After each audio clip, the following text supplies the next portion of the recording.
Pemirsa, kasus pembobolan kartu kredit di Jawa Timur ternyata turut menyeret sejumlah nama artis ibu kota. Para artis tersebut digunakan untuk mengendorse dan mengembangkan usaha pelaku yang ternyata tidak halal. Bagaimana pada awalnya kasus ini terungkap dan apakah pelaku sengaja menggunakan nama artis untuk menutupi modus dan motif kejahatannya? Kita sudah terhubung dengan Kombes Pol Truno Yudo Wisnu Andiko, Kabid Humas Polda Jawa Timur. Selamat pagi, Pak Truno Yudo. Selamat pagi, Mbak Vera. Ya Pak, sudah ada sejumlah artis yang diperiksa. Lalu sejauh ini bagaimana perkembangannya? Apakah sudah ada yang ditingkatkan menjadi tersangka atau memang ada peran keterlibatan di dalam kasus ini? Baik, Mbak Vera, kami jelaskan ya, ini memang era digital ya, perkembangan kejahatan sangat luar biasa. Namun Polda Jawa Timur sebagaimana disampaikan Bapak Irjen Pol Luki Hermawan menyampaikan ini tetap kita lakukan. Jadi untuk perkembangan, 4 tersangka yang sudah kita tetapkan ini memang bukan suatu public figure ya, tetapi pelaku usaha dengan salah satunya adalah pelaku spam atau juga yang mencuri identitas dalam penggunaan kredit card atau illegal access. Untuk kemungkinan, mungkin penyidik di sini tidak menyampaikan kemungkinan. Dari kemarin kita sampaikan, semua mengacu kepada prosedur yang profesional yaitu alat bukti. Terkait dengan 4 public figure yang lalu sudah kita lakukan pemeriksaan sesuai dengan kebutuhan dan penyidikan statusnya sebagai saksi. Namun nanti hasilnya adalah sebagai suatu hasil analisa dalam manajemen penyidikan, tentu nanti akan dilakukan gelar perkara terkait dengan perkembangan kasus ya, atau gelar perkara pada posisi awal di mana sudah menetapkan 4 tersangka. Memang betul ya, nanti ke depannya juga kita pekan depan ini kita juga akan memeriksa kembali ketiga public figure. Begitu Mbak Vera. Artis yang sudah diperiksa ini apa peran mereka masing-masing sebetulnya?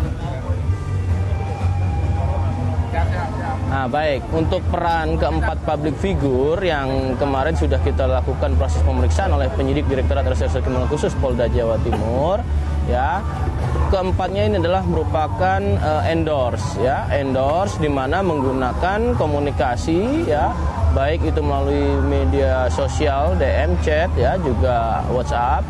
Yang kemudian pada proses komunikasi ini memberikan endorse-nya dengan jasa yaitu fasilitas baik tiket maupun tiket pesawat ya dalam hal ini, maupun juga dengan kamar hotel atau voucher seperti itu Mbak Vera. Dan ini berbeda-beda ya, angkanya berbeda-beda dalam penerimaannya. Apakah modusnya ini sama jika menjadikan artis sebagai pihak yang mengendorse, mempromosikan travel online? Lalu apakah memang dimungkinkan ada artis-artis baru lainnya yang juga akan diperiksa kemudian hari? Benar. Jadi ini himbauan juga sebagai suatu edukatif ya.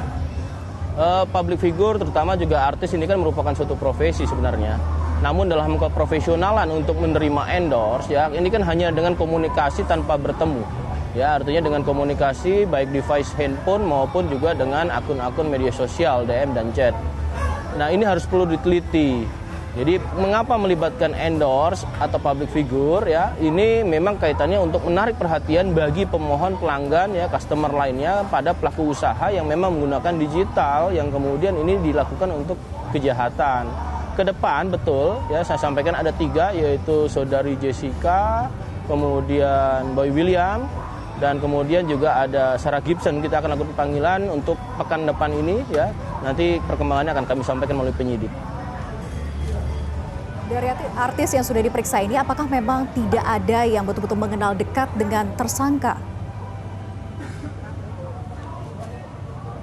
Ya, pertama tidak mengenal dekat dan kedua juga tidak pernah bertemu. Jadi komunikasinya hanya dilakukan dengan melalui komunikasi media sosial ya, baik secara DM atau chat tadi saya sampaikan, ataupun juga dengan WhatsApp.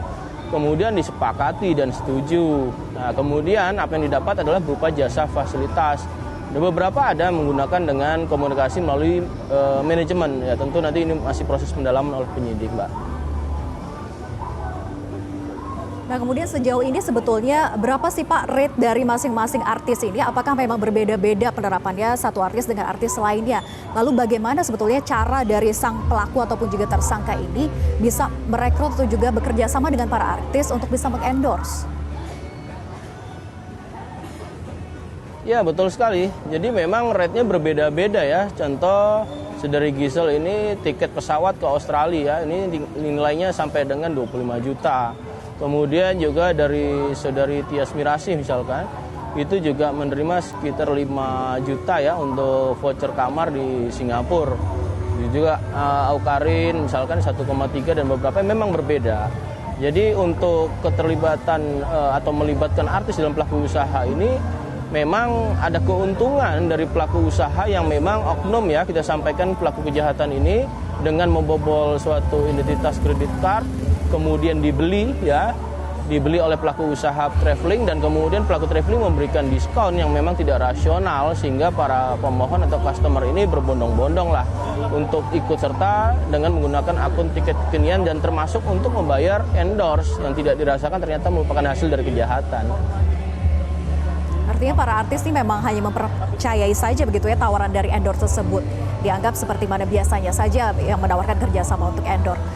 Kemudian sebetulnya siapa yang menjadi target korban Benar dari sekali. sang pelaku ataupun tersangka ini? Ya, targetnya random ya. Untuk pelaku khususnya MD ya. MD ini Saudari MD tersangka yang sudah kita lakukan penahanan. Ini mengincar beberapa warga negara asing ya. Contohnya saja yang sudah kita lakukan proses ini adalah warga negara Jepang ya. Tentu ini menjadi pembelajaran juga bagi kita bersama ya. Ini membuat nama baik negara kita juga kurang baik di mata dunia ketika ini nanti menjadi suatu kejahatan. Namun demikian ya, dalam proses ini yang kita lihat saja dari para pelaku usaha traveling saja dengan pelaku yang melakukan pembobolan identitas kredit card ini bisa menghasilkan 500 sampai 400 juta dalam kurun waktu setahun. Baik, jadi bisa dipastikan bahwa carding yang dilakukan oleh pelaku ini sudah berjalan selama 1 tahun atau justru lebih, Pak? Kemudian kerugian 500 sampai 400 juta hanya dalam 1 tahun saja? Benar. Baik. Ya, benar kemudian, sekali. Ada beberapa variasi ya, ada yang dari sejak 2018 dan 2019. Dari 3 orang tersangka yang sudah ditetapkan sampai dengan saat ini, apakah akan dimungkinkan ada potensi pengembangan lagi oleh pihak kepolisian, adanya tersangka baru? Ya, tidak menutup kemungkinan karena ini era digital ya, ada keterkaitan nanti komunikasinya juga kita kan akan telusuri secara teknis. Namun penyidik tentunya menilai ini menjadi kita 4 dulu ya, 4 tersangka bukan 3, 4 ini 3 pelaku usaha travelingnya dan 1 yang melakukan pembobolan identitas kredit card ya. Jadi keempat ini tidak menutup kemungkinan melalui prosedur dan profesional nanti jaringannya apakah ini bertambah, tentu mendasarnya alat bukti dan tidak memungkinkan ya. Tidak menutup kemungkinan ini akan kita lakukan pengembangan oleh penyidik nantinya akan bertambah. Baik, sejauh ini ancaman yang akan diterima atau dibebankan kepada para tersangka, apa saja ancamannya selain Undang-Undang ITE tentunya, Pak? Ya, kita kenakan dulu Undang-Undang ITE ya, di mana ini bukan delik aduan. Namun demikian dengan hasil dari Satgas yang ada di Direktorat Reserse Kriminal Khusus Polda Jawa Timur, setelah melakukan patroli cyber, ya kita kenakan ini terkait dengan gelar pertama tadi kita sampaikan, ini merupakan tindak pidana ITE. Tentu ancaman hukumannya adalah di atas 5 tahun atau 6 tahun. Juga termasuk dalam hukum pidana atau tidak nih, Pak? Ya, sejauh ini kita persangkakan dengan sesuai dengan prosedur dan profesional penyidik ya, menganalisa ini mengenakan dengan Undang-Undang ITE.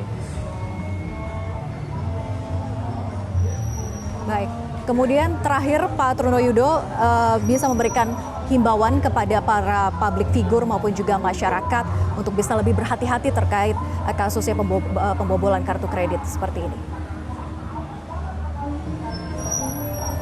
Baik Mbak Vera, kami dari sini Polda Jawa Timur menyampaikan himbauan ya, ini juga merupakan pembelajaran sekaligus edukasi. Yang pertama bagi public figure ya, terutama ini juga melibatkan public figure.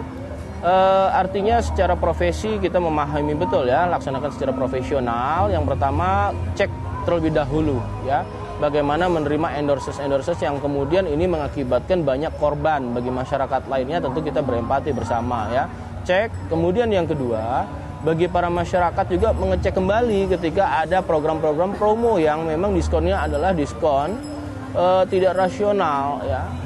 Namun dalam hal ini memang tidak dirugikan atau diuntungkan ya mendapatkan tiket, kecuali tiketnya tidak diberikan. Namun ini kan ada hal korban lainnya ya dengan menggunakan pembobolan akun ataupun identitas kredit orang lain. Nah ini tentu akan melibatkan baik itu mungkin warga negara Indonesia atau warga negara asing, tentu ini sangat merugikan masyarakat banyak. Maka dari itu kita betul-betul teliti dan cermat untuk berbisnis khususnya di era digital ataupun dalam jasa pembelian.